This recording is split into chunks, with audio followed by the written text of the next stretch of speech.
American Eagle's latest ad campaign has gone viral online, but maybe not for the reasons the company intended. Actor Sydney Sweeney appears in a series of ads with a tagline, "Sydney Sweeney has great genes." Here's one of them. I'm not here to tell you to buy American Eagle jeans. And I definitely won't say that they're the most comfortable jeans I've ever worn. Or that they make your butt look amazing. Why would I need to do that? But if you said that you want to buy the jeans, I'm not going to stop you. But just so we're clear, this is not me telling you to buy American Eagle jeans. Sydney Sweeney has very jeans. You see what I did there, right? Some people have taken issue with the phrase "great genes" being used over images of a blonde, blue-eyed woman, saying it makes an implication of racial superiority.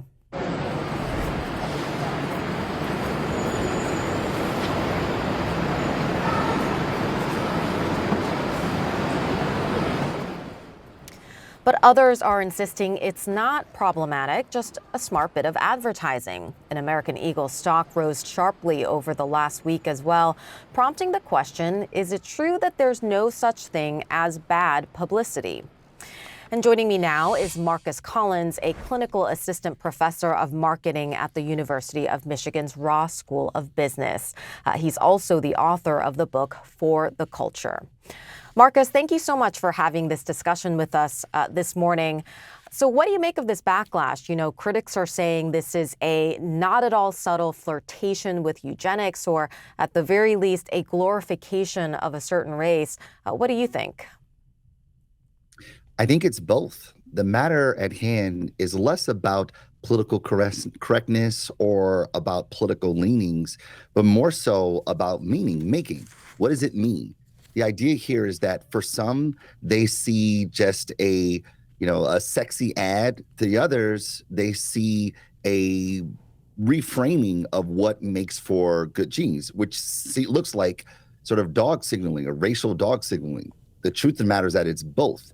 The idea here for marketers is that when we're communicating to the world, people see the world differently, right? They make meaning differently. That's why for some, a cow is leather, for others, it's a deity, for some, it's dinner. Which one is it? It's all those things. Therefore, the heterogeneous many permutations of meaning that people have when they see ads, this becomes the burden for marketers, and it has its consequences when those things are not aligned with what we intend to say.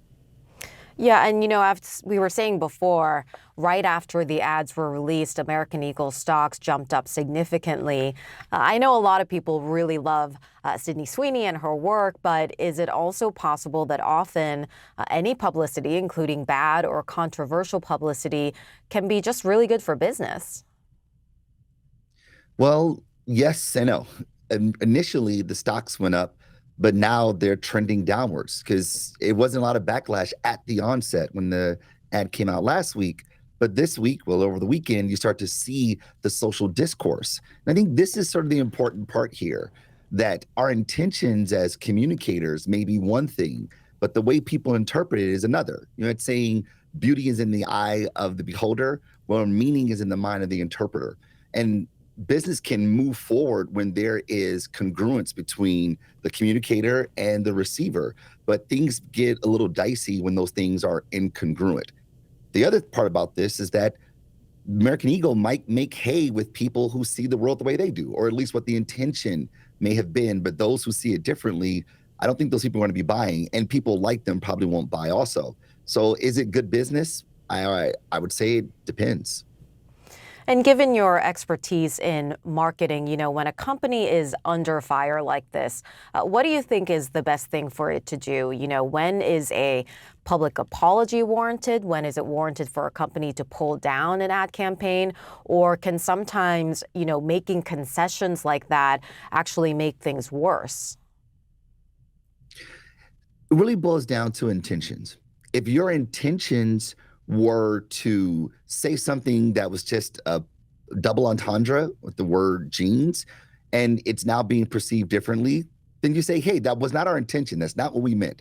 Now, whether it was lazy or it was naive, whatever the case may be, that's when you apologize. But if you meant to be provocative and you meant to sort of dog whistle. I'm not saying that the intentions were nefarious, but you meant to be provocative, and people took it as such, and now they're pushing back. At which point you stand 10 toes down. You go, hey, we believe this. We didn't mean for it to be a signal about eugenics and about, a certain aesthetic is good, another aesthetic is not so good. What we meant to do is this. Apologies. But if you meant to be sort of malicious, then you should be convicted by that malicious for sure. And what about for Sydney Sweeney specifically? I mean, is this a PR crisis for her or something that's probably going to quickly blow over? I think that Sydney Sweeney has found herself in the crosshairs of public pushback and controversy, and she seemed to be able to weather them. So I think that she's probably thinking this is just another one of these things that happens to her. I think she'll be okay because this is not about her. This is about the brand. The brand is the communicator here. She just happens to be sort of the semiotic vessel that's communicating something that seems to be out of sync with a large swath of the population. So one person who weighed in on all of this was Texas Senator Ted Cruz. He wrote on X, wow, now the crazy left has come out against beautiful women. I'm sure that will pull well. That has gotten a range of reactions online. He's making, obviously, this political connection here. Talk to us about why this so-called woke culture has drawn so much backlash here in the U.S. I think that is probably poor and lazy attribution. This had nothing to do with left-leaningness. I think this had nothing to do with quote-unquote woke, at least the way woke has been repositioned and recontextualized. I think this has everything to do with meaning, how you saw it. Whether you're a Democrat or a Republican, that's your view on politics. Whether you are progressive in your social leanings or not, it's about what this thing communicated to you, how you translate it, how you saw it. Of course, this is considering the political backdrop and the climate of the country at the moment, this becomes a really good opportunity for a politician like Ted Cruz to jump into the discourse and point some fingers. But ultimately, at its core, this is just about how people see the world through cultural lenses and make meaning accordingly. And I think that for those who see this as a woke statement, I think this is really a lack of empathy, of realizing that the world is not objective, it's subjective, and we translate the world through our cultural lenses. And the better we understand that, the more likely we are to connect with humanity in meaningful ways. Okay, here was one person's reaction to this whole saga on TikTok. Listen. They had a blonde hair, blue-eyed, white woman sit in front of a camera and play with the words Jean with a J and jeans with a G. And y'all don't see nothing wrong with that? There's this guy in history, his name is losing me, who used that same ideology. None of them thought that this could be mildly problematic. Even mildly. One of many voices that were weighing in online. What do you think?